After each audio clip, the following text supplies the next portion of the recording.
الحمد لله نحمده ونستعينه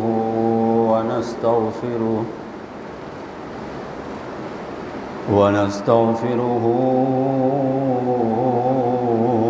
ونؤمن به ونتوكل عليه ونعوذ بالله من شرور أنفسنا ومن سيئات أعمالنا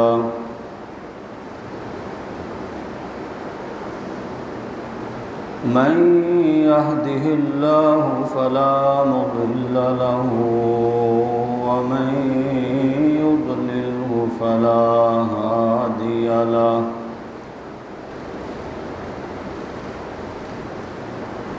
شهادة أن لا إله إلا الله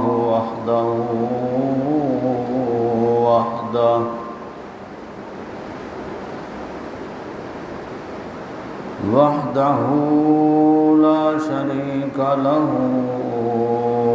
وأشهد أن محمدًا عبده ورسوله أما بعد فأعوذ بالله من الشيطان الرجيم بسم الله الرحمن الرحيم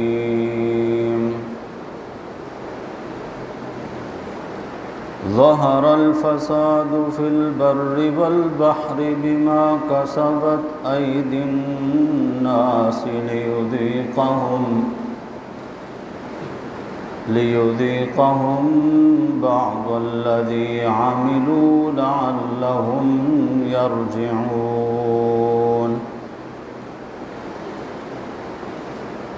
قل سيروا في الأرض فانظروا كيف كان عاقبة الذين من قبل كان أكثرهم مشركين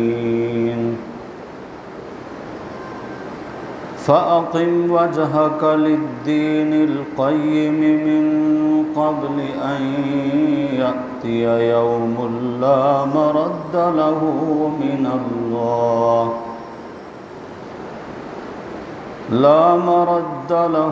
من الله يومئذ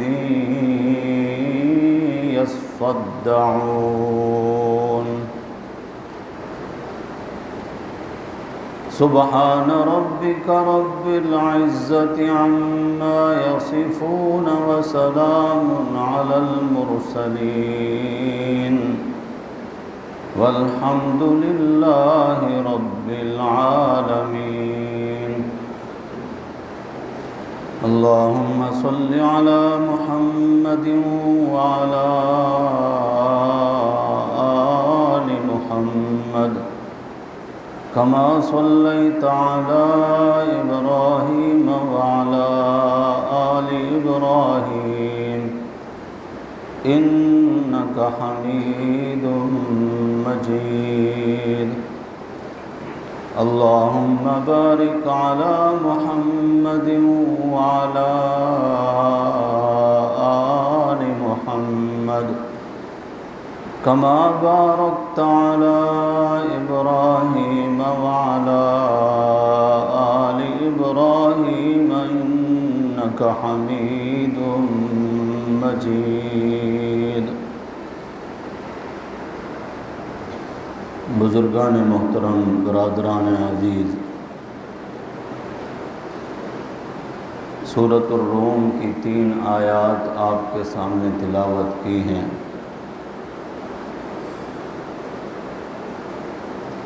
خشکی اور تری میں جو فساد آتا ہے، جو بگاڑ آتا ہے، اللہ رب العزت نے بتایا ہے ان آیات میں بما کسبت ایدی الناس، یہ لوگوں کے اپنے ہاتھوں کی کمائی ہے، اپنے اعمال کی وجہ اور سبب ہے، اور یہ بھی ساری شامت اعمال نہیں بلکہ لیذیقہم بعض الذی عاملوا۔ فرمایا یہ تو اللہ تعالی بعض تمہارے اعمال کا بدلہ اور مزہ تمہیں چکھاتے ہیں، ساری برائیوں کا نہیں، بعض الذی عاملوا، کرتے اس لیے ہیں لعلہم یرجعون، تاکہ تم واپس پلٹو۔ جن برے اعمال کی بدولت مشکلات کا اور فساد کا اور بگاڑ کا اور مصائب کا شکار ہو چکے ہو، ان اعمال کو چھوڑ کر واپس پلٹو۔ قل، میرے پیغمبر آپ فرما دیں، سیرو فی الارض، زمین میں سیر کرو، چل پھر کر دیکھو، فانظروا کیف کان عاقبۃ الذین من قبل، دیکھو تم سے پہلے جن لوگوں کا برا انجام ہوا، کان اکثرہم مشرکین، وہ اکثر شرک کرنے والے تھے۔ فَأَقِمْ وَجْهَكَ لِلدِّينِ الْقَيِّمِ مِنْ قَبْلِ أَنْ يَأْتِيَ يَوْمٌ لَا مَرَدَّ لَهُ مِنَ اللَّهِ، وہ جو دن آنے والا ہے جس کو کوئی واپس پھیر نہیں سکے گا، جسے کوئی روک نہیں سکے گا، اس دن سے پہلے پہلے اپنا رخ اللہ رب العزت کے سچے دین کی طرف سیدھا کر لو۔ اور جس دن کا کہا جا رہا ہے وہ دن ایسا ہے، یومئذ یصدعون، اس دن لوگ الگ الگ ہو جائیں گے۔ دنیا میں اچھے اور بروں کا مل جل کر رہنا ممکن ہے، مسلم اور کافر کا مل جل کر رہنا ممکن ہے، آخرت کے اعتبار سے ایسا نہیں ہوگا کہ وہاں پر بھی سبھی اکٹھے ہوں، وہاں اللہ نیکوکاروں کو، ماننے والوں کو، فرما برداروں کو الگ کر دیں گے، نافرمانوں کو اللہ تعالیٰ الگ کر دیں گے، جس کی وضاحت سورہ یاسین شریف میں بھی کی، وَامْتَازُوا الْيَوْمَ أَيُّهَا الْمُجْرِمُونَ، مجرموں آج الگ ہو جاؤ۔ تو میرے بھائیوں، یہ جو آیات تلاوت کی ہیں، اس وقت ہمارا پورا ملک کا اکثر حصہ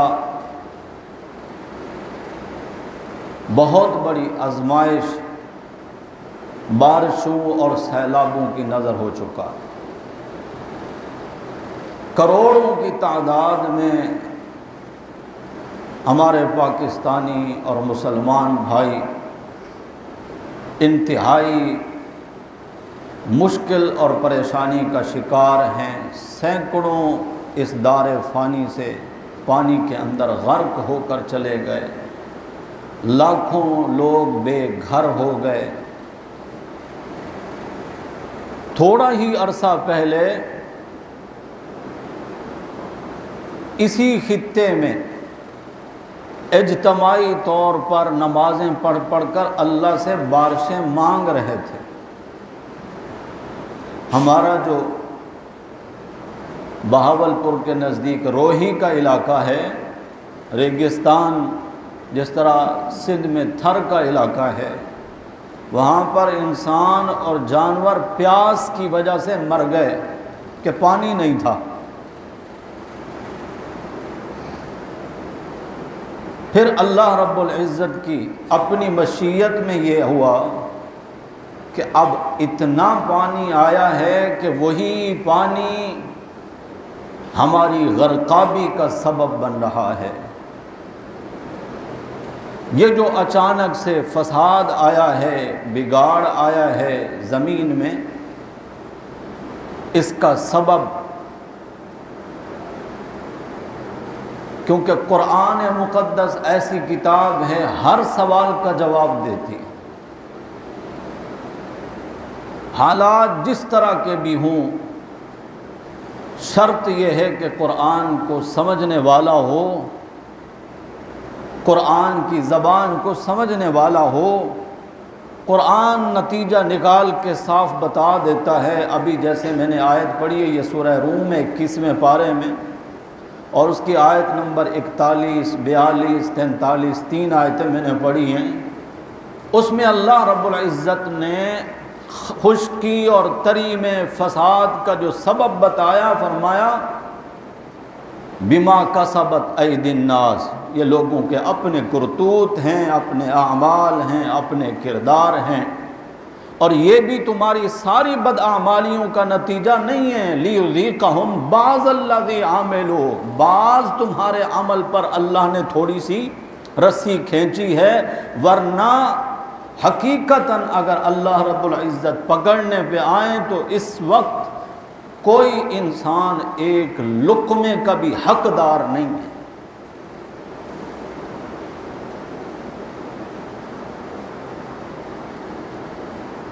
اور فرمایا زمین میں چل پھر کے دیکھ لو، تم سے پہلے جن لوگوں کا اس طرح کا انجام ہوا، ان کا جو بڑا سبب بتایا گیا برائی کا، کانا اکثرہم مشرکین، ان میں سے اکثر اللہ کی ذات کے ساتھ شریک کرنے والے تھے، شرک کرنے والے تھے۔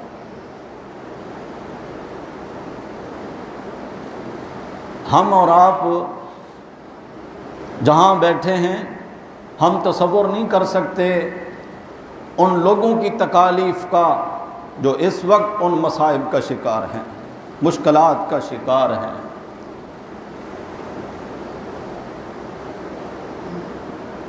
یہ ہمارے جھنجھوڑنے کے لیے معمولی بات ہے کہ وہ کہہ رہے ہیں ہم اپنی لاشیں لیے پھر رہے ہیں، خشک زمین نہیں مل رہی جہاں ہم اپنی میتوں کو دفن کر سکیں۔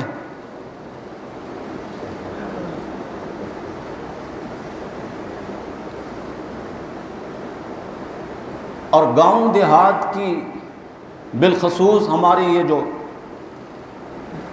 پٹھان قوم ہے، بلوچ قوم ہے، ان کی خواتین کی پردہ داری مثالی ہے۔ جو خواتین کبھی اپنے گھروں سے باہر نہیں نکلا کرتی تھیں، جن کے لباس تک کو کسی نے نہیں دیکھا تھا، آج وہ کھلے آسمان تلے بیٹھے ہیں۔ کھلے آسمان تلے بھی سکون سے کہاں بیٹھے ہیں؟ اللہ اپنی مرضیوں کا مالک ہے بھائی۔ نیچے پانی ہے، اوپر سے شدید بارشیں اور تیز ہوا،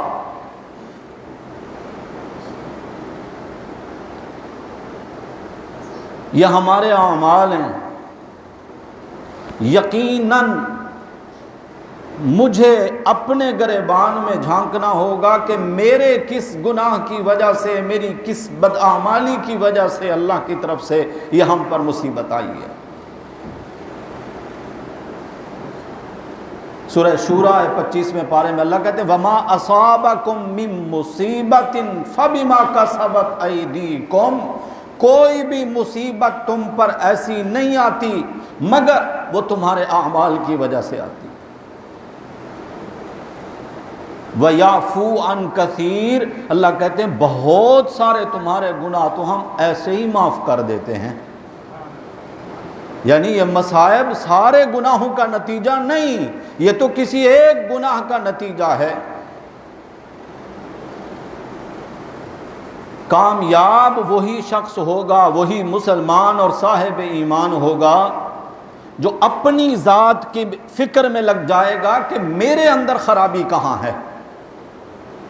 ورنہ تو اس وقت جو ہماری کیفیت ہے، ہم ایک دوسرے کے اوپر الزام دے رہے ہیں، فلاں علاقے والے ایسے، فلاں لوگ ایسے، ان کی وجہ سے ایسا ہے، ان کی وجہ سے ایسا ہے، اپنی طرف اشارہ نہیں آ رہا۔ جبکہ قرآن کی دعوت یہ ہے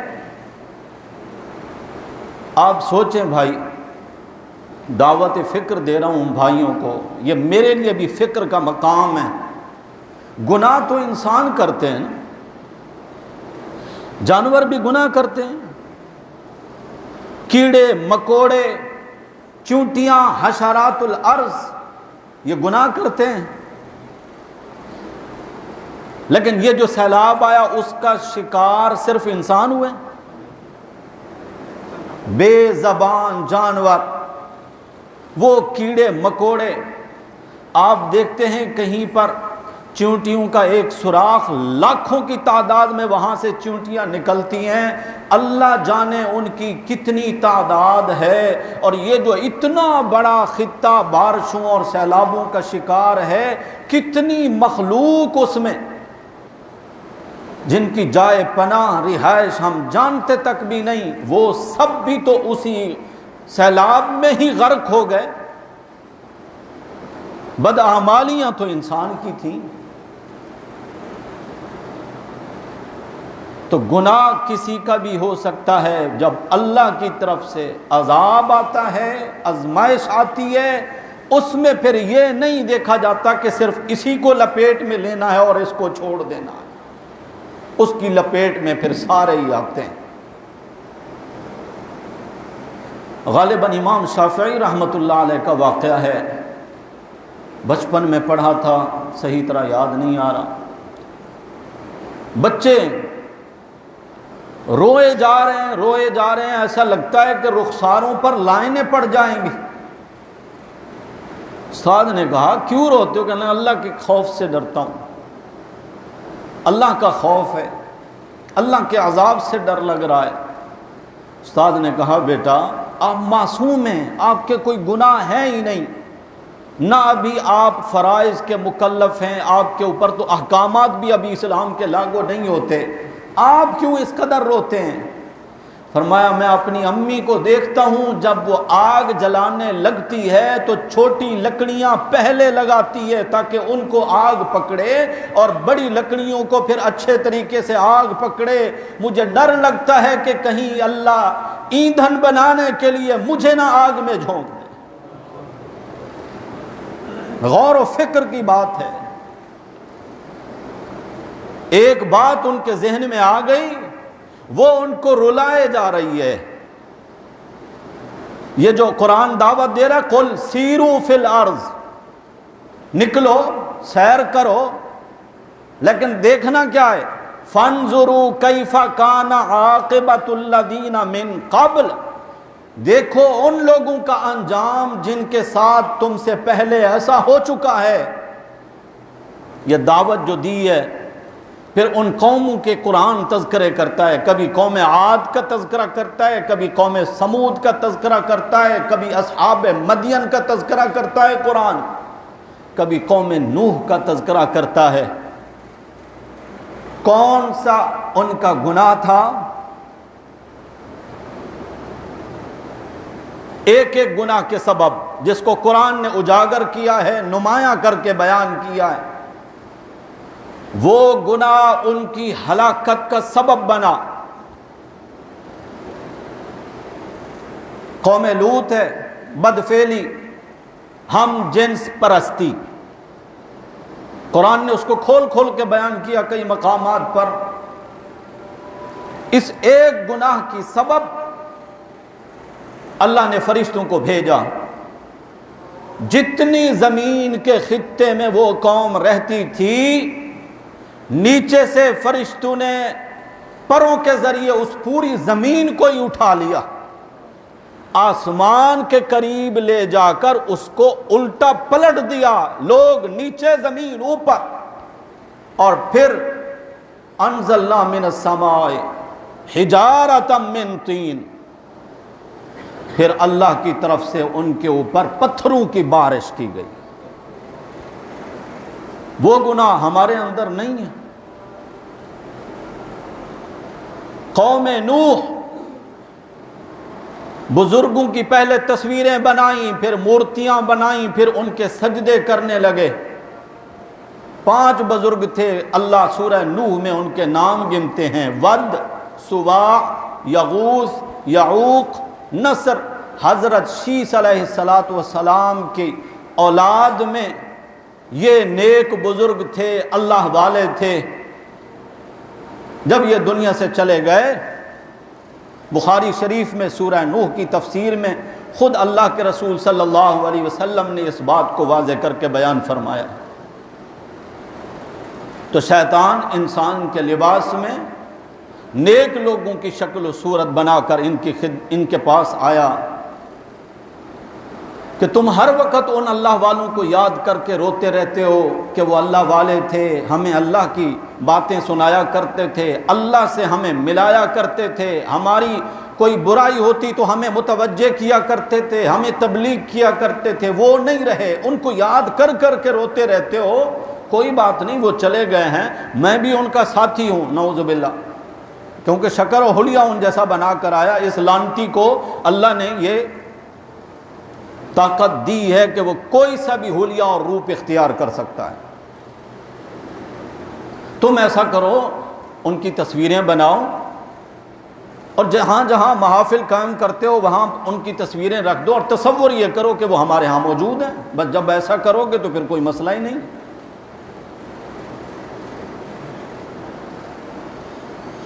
انہوں نے ایسا ہی کیا، کچھ عرصہ تک یہی چلتا رہا۔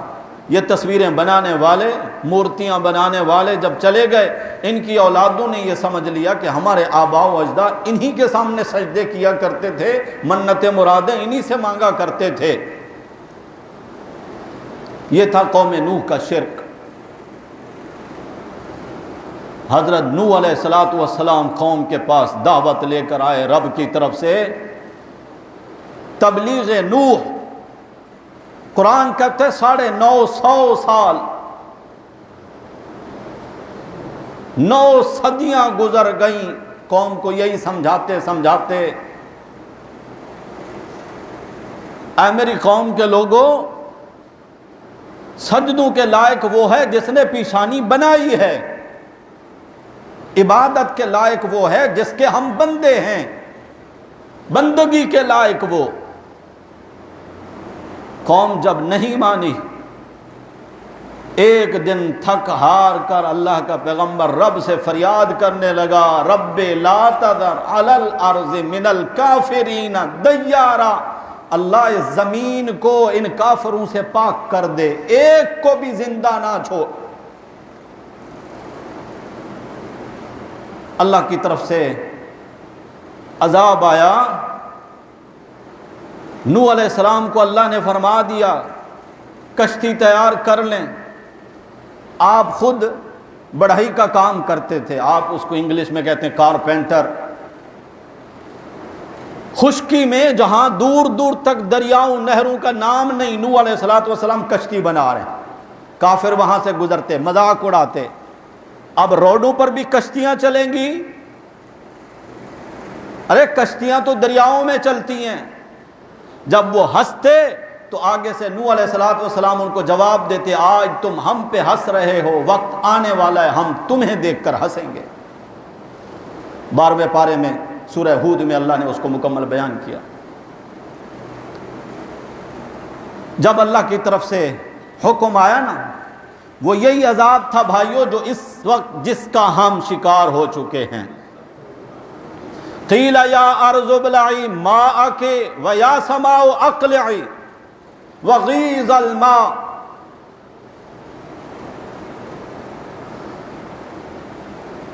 ایک تنور سے پہلے تو زمین سے پانی نکلا نا بھائی، معمولی پانی ہے، ایک چشمہ ہی نکلا ہے۔ اللہ نے فرمایا کشتی میں صرف اپنے ماننے والوں کو سوار کرنا ہے، جو لا الہ الا اللہ کو مانتے ہیں، اللہ کو اکیلا معبود برحق سمجھتے ہیں، نفع اور نقصان کا مالک جو اللہ کو سمجھتے ہیں، صرف انہوں نے بچنا ہے، باقی کوئی نہیں بچے گا۔ جانوروں کو بھی سوار کر سکتے ہیں آپ کشتی میں، خنزیر بھی آپ کی کشتی میں بیٹھ سکتا ہے، کتا بھی، سانپ بھی۔ اسی طرح تفسیروں میں لکھا ہے نا کہ سانپ کو جس وقت نوح علیہ السلام نے کشتی میں سوار کیا تو اس سے عہد لیا کہ کسی بھی جیسے چارپائی ہے، کرسی ہے، ایسی جگہ پر انسان جو بیٹھے ہوں یا سوئے ہوں یا لیٹو ہوں، تخت پر کہیں پر بھی، تو اس کو نہیں ڈسے گا، وعدہ کر میرے ساتھ۔ مفسرین نے لکھا ہے کہ آج اگر کہیں پر سانپوں کی بہتات ہو، وہاں پر اگر کوئی شخص سلام علی نوح فی العالمین یہ آیت پڑھ لے تو اس کو سانپ ضرر نہیں پہنچائے گا۔ وعدہ لیا گیا، انسانوں کو تو نے تکلیف نہیں پہنچانی جو کشتی میں سوار ہیں اللہ کے ماننے والے۔ بتا یہ رہا ہوں، کتا اور خنزیر اور سانپ بھی اور جانور بھی اللہ کے نبی کی کشتی میں سوار ہو کر بچ سکتے ہیں، مشرک کے لیے بچنے کی کوئی بھی صورت نہیں۔ بیٹے کو بھی کہا یا بنیا ارکب معنا، میری کشتی میں میرے ساتھ سوار ہو جا، ان کافروں کے ساتھ نہ جا۔ اس نے کہا کیا باتیں کر رہے ہیں، دقیانوسی باتیں، یہ پانی مجھے ڈبو دے گا؟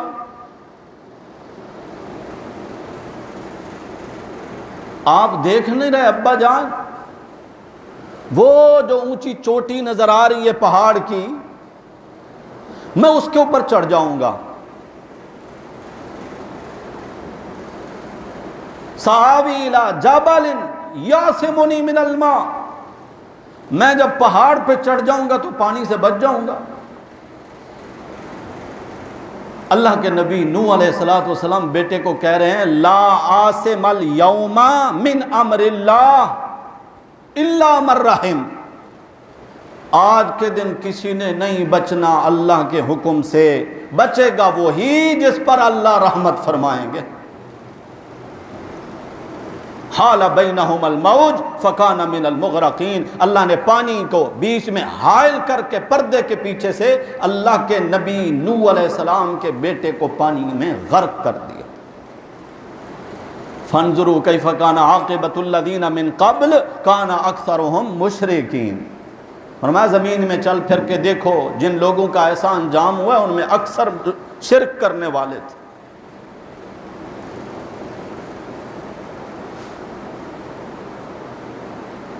مصائب، مصیبتیں ہمارے اپنے اعمال کی وجہ سے۔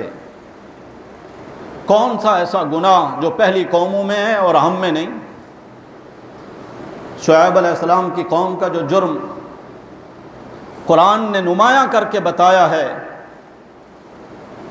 مسلمان جو قرآن کا طالب علم ہے، قرآن پڑھنے والا ہے، سننے والا ہے، وہ جانتا ہے کہ وہ قوم ناپ تول میں کمی کرتی تھی۔ ایک گناہ بیان کیا گیا، ہمارے ہاں نہیں ہوتی ناپ تول میں کمی، ہمارے ہاں تو جدید دور میں فنکاری کے وہ گر سامنے آئے ہیں کہ جن کا تصور نہیں کیا جا سکتا۔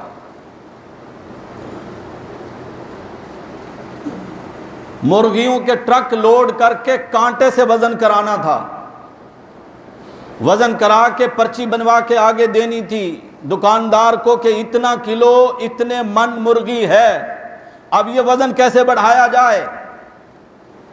ڈرائیوروں کو پکڑا گیا، میں نے خود وہ ویڈیو دیکھی ہے، انہوں نے اپنے پیٹ کے ساتھ پتھر باندھے ہوئے ہیں، باٹ باندھے ہوئے ہیں، اینٹیں باندھی ہوئی ہیں، اوپر سے کرتے پہنے ہوئے ہیں، ایک ڈرائیور ہے، اس کا ہیلپر ہے، دو بندوں نے اگر 20-20 کلو بھی اگر وزن باندھا ہے، مثال کے طور پر بتا رہا ہوں، 1 من وزن بڑھ گیا نا، پرچی بن گئی مرغیوں کے وزن کے ساتھ، آگے دکاندار نے تو پیسے اسی حساب سے ہی دینے ہیں۔ مالک نے جو دیا تھا اس نے اگر 9 من دیا تھا، 1 من کا اضافہ انہوں نے کیا، 9 من کے پیسے اس کے پاس جائیں گے، 1 من کے پیسے ان کی جیب میں جائیں گے۔ یہ ہے خون پسینے کی کمائی، حلال روزی، بچوں کو کھلائیں گے، پھر وہ بچے کیا بنتے ہیں؟ پھر ایک وقت آتا ہے، پھر یہ روتے ہیں، کہتے ہیں بیٹا نافرمان ہے، بیٹے نے دھکے دے کے گھر سے نکال دیے ہیں۔ حلالی ہو، نطفہ بھی حلال کا، لقمہ بھی حلال کا، انشاءاللہ وہ کبھی ایسا کردار نہیں کرے گا کہ ماں باپ کے ساتھ ایسا سلوک کرے۔ اللہ ماشاء اللہ، اللہ کی قدرت کے فیصلے بعض دفعہ الٹ بھی ہو سکتے ہیں، وہ اللہ کی مشیت میں ہے۔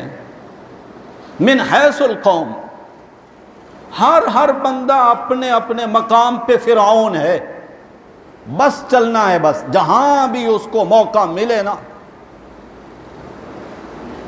ہر بندہ بس موقع ملنے کی دیر ہے، اور پچھلے فرعون بھول جائیں گے۔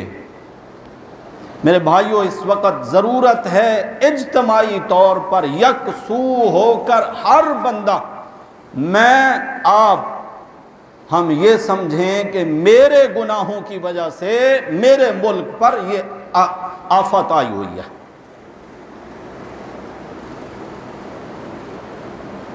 اللہ کے عذاب سے پھر بچ سکتے ہیں؟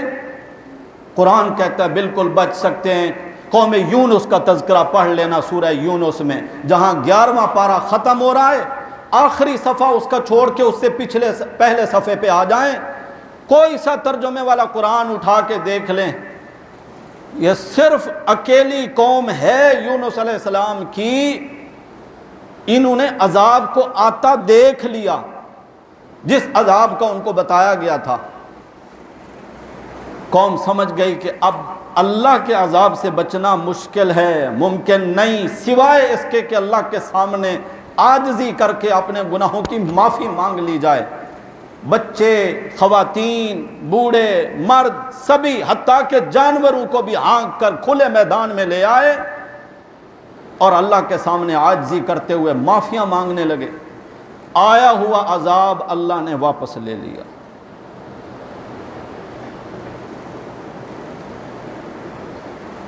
جس اللہ نے آیا ہوا عذاب یونس علیہ السلام کی قوم سے واپس لیا تھا، وہی اللہ آج بھی موجود ہے۔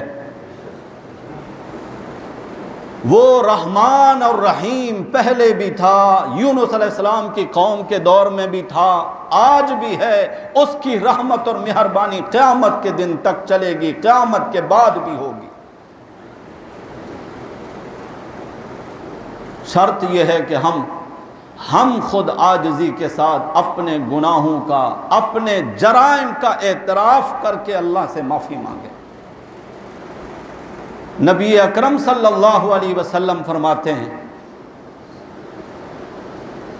اس طرح کوئی بھی اپنے بچھڑے ہوئے پیارے کا انتظار نہیں کرتا جتنا کہ گناہگار کے توبہ استغفار کا اللہ انتظار کرتے ہیں۔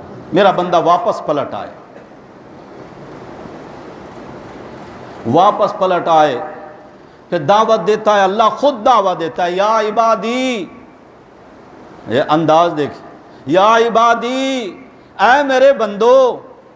ہیں کون سے بندے؟ الذین اسرفوا علی انفسہم، جو سر سے لے کر پاؤں تک گناہوں میں ڈوبے ہوئے۔ لیکن اللہ ان کو پکار کے کیا کہتے ہیں؟ یوں نہیں کہتے او گناہگارو، او کافرو، اے مشرکو، نہیں، یا عبادی، اے میرے بندو، الذین اسرفوا علی انفسہم، اپنی جانوں پر بہت زیادتی کر لی، ظلم کر لیا، شیطان کے بہکاوے میں آ کر رحمان کو بھولے رہے۔ لا تقنطوا من رحمت اللہ، میں اللہ تمہیں کہتا ہوں میری رحمت سے اب بھی نا امید نہ ہو جاؤ۔ تمہارا رب کون سا ہے؟ ان اللہ لا یغفر الذنوب جمیعا، اللہ ہی تو وہ ہے جس کے سوا گناہوں کا بخشنے والا کوئی ہے ہی نہیں۔ وہ کیوں معاف کرتا ہے؟ فرمایا انہو هو الغفور الرحیم، وہی تو ہے بخشنے والا اور رحم کرنے والا۔ وہ اگر گناہ معاف نہیں کرے گا تو پھر کون کرے گا؟ اجتماعی استغفار کی ضرورت ہے۔ اکیلے میں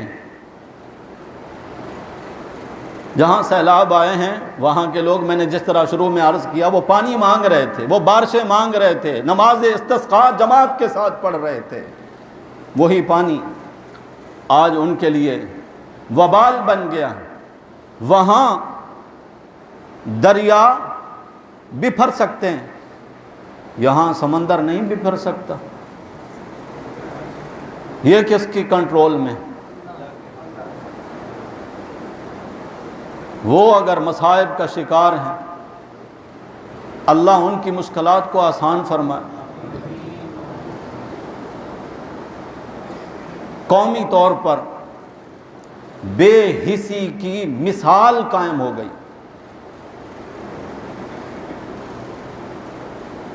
لیکن بات وہی ہے کہ دوسروں کو کوسنے کی بجائے اپنے اپنے گریبانوں میں جھانکنا ہے۔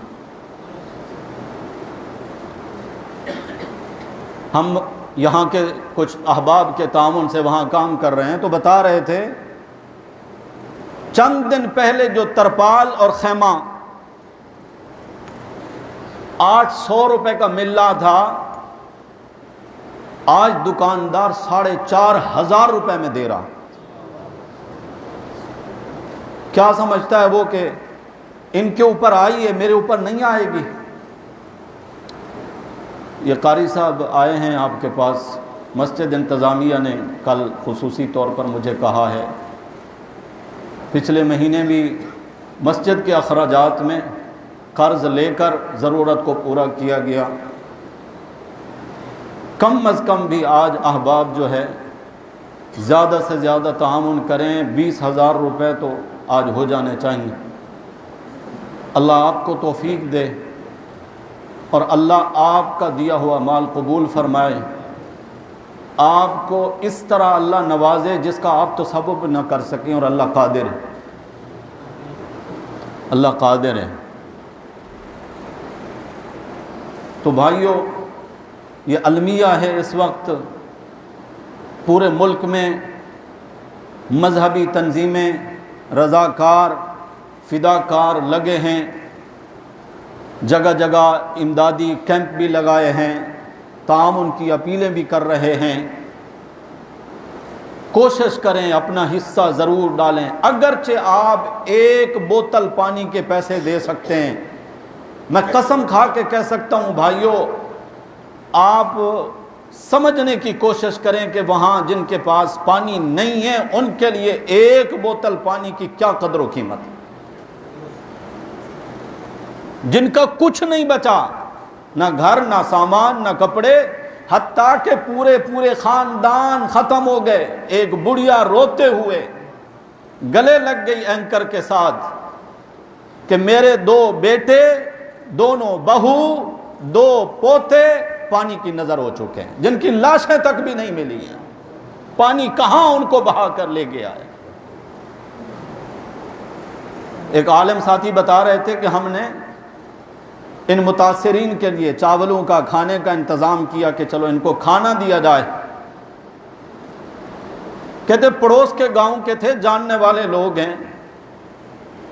میں نے ایک شخص کو جب وہ شاپر پکڑایا نا چاولوں کا، میرا یقین تھا کہ 2 دن سے اس نے کچھ نہیں کھایا، لیکن وہ اپنے گھر کی طرف دیکھ دیکھ کے روئے جا رہا تھا۔ اس کو اتنا ہوش نہیں تھا کہ میرے پیٹ میں بھی کوئی کھانا جائے۔ گھر بنانا، گھونسلہ بنانا، آشیانہ بنانا آج کے اس دور میں کوئی آسان تو نہیں ہے۔ پھر اگلی منزل کا ان کو نہیں پتا کہ آگے کیا ہونے والا ہے۔ یہ ڈیرہ اسماعیل خان کی طرف اور ڈیرہ غازی خان تونسا شریف کی طرف اور بلوچستان میں ایک کے بعد ایک مصیبت، ایک سیلاب کی، اس سے نکلے، ذرا سا سنبھالا آیا کہ چلو سیلاب ختم ہو گیا، پیچھے سے اور پانی، اس سے ابھی سنبھل رہے تھے، پیچھے سے اور پانی۔ اللہ کی مخلوقات کو کوئی نہیں جانتا، اتنا بڑی مقدار میں پانی کہاں سے آتا ہے، یہ تو میرے اللہ کے علم میں ہے۔ کوئی جو ان سیلابوں کو روک سکے اللہ کے سوا؟ لوگوں نے تو کہاں کہاں خدا دفنائے ہوئے ہیں، کہتے ہیں فلاں بھی ایسا کر سکتا ہے اور فلاں بھی ایسا سکتا ہے۔ انہی علاقوں کے اندر تونسا شریف میں بہت بڑے اللہ والے کا مزار ہے، حضرت خواجہ سلیمان رحمۃ اللہ علیہ۔ پورا تونسا ڈوب چکا ہے، اللہ بچائے گا تو بچیں گے۔ لا عاصم اليوم، وہی الفاظ جو نوح علیہ السلام نے فرمائے، قرآن گواہی دے رہا ہے، لا عاصم اليوم من امر اللہ الا من رحم، اللہ رحمت کرے گا تو کوئی بچ سکے گا، ورنہ کوئی نہیں بچ سکتا۔ تو آج میں اپنے بھائیوں کو یہی دعوت دینے کے لیے اپنے اپنے طور پر کوشش کریں، جہاں آپ کا دل مطمئن ہوتا ہے آپ خود جا سکتے ہیں، بڑا جہاد ہے، خدمت کریں، نہیں جا سکتے اعتماد کریں، اپنے اپنے علماء کے ساتھ۔ اس وقت ہر بندہ اس کوشش میں ہے کہ مشکل میں پھنسے ہوں کہ کسی بھی طریقے سے ہیلپ ہو جائے، مدد ہو جائے، اور اپنی کسی نیکی کو چھوٹا مت سمجھیے گا، چھوٹا نہیں سمجھیے گا۔ ایک خاتون نے یہ جو موبائل کا اکاؤنٹ ہوتا ہے ایزی پیسے کا، اس میں ہمارے پاس پیسے بھیجے فنڈ کے لیے کہ میری طرف سے، میں خود کمانے والی خاتون ہوں، میرا کوئی بھی نہیں ہے، عمر رسیدہ خاتون ہے، 300 کچھ روپے تھے، کہنے لگی کہ میری حیثیت اتنی ہی تھی، میرے اکاؤنٹ میں ٹوٹل پیسے اتنی ہی تھے، بس یہ میری طرف سے حصہ ہے کہ کسی بھی متاثر کے لیے پانی کا انتظام ہو جائے کہ ایک دن کا وہ پانی پی لے۔ تو اس لیے اپنی کسی نیکی کو چھوٹا نہیں سمجھیے گا، جہاں تک ہو سکتا ہے، جہاں تک آپ پہنچ سکتے ہیں، جو کچھ آپ کر سکتے ہیں، اللہ آپ کو اس کی توفیق دے۔ سندھ سے ہمارے ایک بھائی نے کہا بہت پیسہ ہے میرا بینک میں پڑا ہے، نہ بینک سے میں پیسے نکلوا سکتا ہوں، نہ اے ٹی ایم کام کرتے ہیں، کچھ بھی نہیں، میرا اپنا پیسہ میرے کسی کام کا نہیں۔ جبکہ تھوڑے دن پہلے سیلاب زدگان جب مظلوم پھر رہے تھے، میں یہ سوچتا تھا میرے پاس تو بہت پیسہ ہے، اگر خدا نہ خواستہ آ گیا، سیلاب آ بھی گیا، کیونکہ آپ جانتے ہیں کہ سندھ میں تو ابھی آیا ہے، بلوچستان اور پنجاب کے وہ حصے جو متاثر ہیں ان کو تو 16-17 دن ہو چکے ہیں، تو وہ سیلاب کی زد میں، سندھ میں ابھی آیا 2-3 دن سے۔ وہ کہنے لگے میں یہ سوچ رہا تھا، لیکن میں اپنے بھائیوں کو دعوت دیتا ہوں، وہ فکر کے ساتھ ہمیں متوجہ کر رہا تھا کہ آج میں اپنے پیسے سے ایک بوتل پانی کی نہیں خرید سکتا، میرے پاس کچھ بھی نہیں، سب کچھ ہوتے ہوئے بھی کچھ نہیں ہے۔ اللہ سے آج خصوصی طور پر گڑ گڑا کر دعا کیجئے گا، اکیلے میں 2 رکعت نفل صلاۃ الحاجت پڑھ کے اپنے بھائیوں کے لیے، قوم دیکھیں اس کے اثرات پورا ملک پتہ نہیں کتنا عرصہ تک بھگتتا رہے گا۔ ہم شہروں میں بیٹھے ہیں، سبزیاں بھی مل رہی ہیں ٹائم پہ، فروٹ بھی مل رہے ہیں، گوشت بھی مل رہا ہے، سب کچھ مل رہا ہے۔ میرے خیال میں سوچنے سے بہت کچھ سوچا جا سکتا ہے، اور اس کی گہرائی میں بھی بندہ جا کے سوچ سکتا ہے۔ ہم نے پہلے 2005 کا زلزلہ بھی دیکھا، پھر 2010 کے سیلاب بھی دیکھے، پھر ابھی کرونے کی مصیبت سے نکلے، اب ان مصائب کا شکار ہیں۔ یقیناً ہمارا اللہ ہم سے ناراض ہے۔ ناراض کو کیسے منایا جاتا ہے، میرے خیال میں یہ ہر بندہ سمجھ سکتا ہے۔ جو ناراض ہو اس کو منانا ہو تو کیسے منایا جا سکتا ہے؟ ایک ہی تو حل ہے، رویا جائے اس کے سامنے، فریاد کی جائے، معاف کر دے اللہ، تیرے سوا کون ہے معاف کرنے والا۔ ہم اعتراف جرم کرتے ہیں اللہ، لیکن یہ اعتراف کرتے ہوئے فخر نہیں ہونا چاہیے کہ میں نے یہ بھی کیا اور میں نے یہ بھی کیا۔ عاجزی ہو، اللہ جانے میں انجانے میں بھول کر یا جان بوجھ کر مجھ سے یہ زیادتیاں ہوئی ہیں، آئندہ ایسا نہیں کروں گا، مجھے معاف کر دے۔ یہ جو آخری جملہ ہے نا، آئندہ ایسا نہیں کروں گا، یہ دل کی گہرائی سے ایک دفعہ بندہ کہہ دے تو میرے نبی صلی اللہ علیہ وسلم کا فرمان یہ ہے، جس شخص نے بھی سچے دل سے توبہ کر لی، التائب من الذنب کمن لا ذنب لہ، وہ ایسا ہو جاتا ہے جس طرح کہ اس نے کوئی گناہ کیا ہی نہیں ہے۔ اللہ ہمیں ایسا بنا دے، سچا توبہ کرنے والا بنا دے، اور اللہ ہماری دعاؤں کو قبول فرما کر ہماری ملکی قومی جو اس وقت مصائب اور مشکلات ہیں، اللہ اپنی رحمت سے ان مشکلوں سے ہمیں نجات عطا فرمائے۔ آخر دعوانا الحمدللہ رب العالمین۔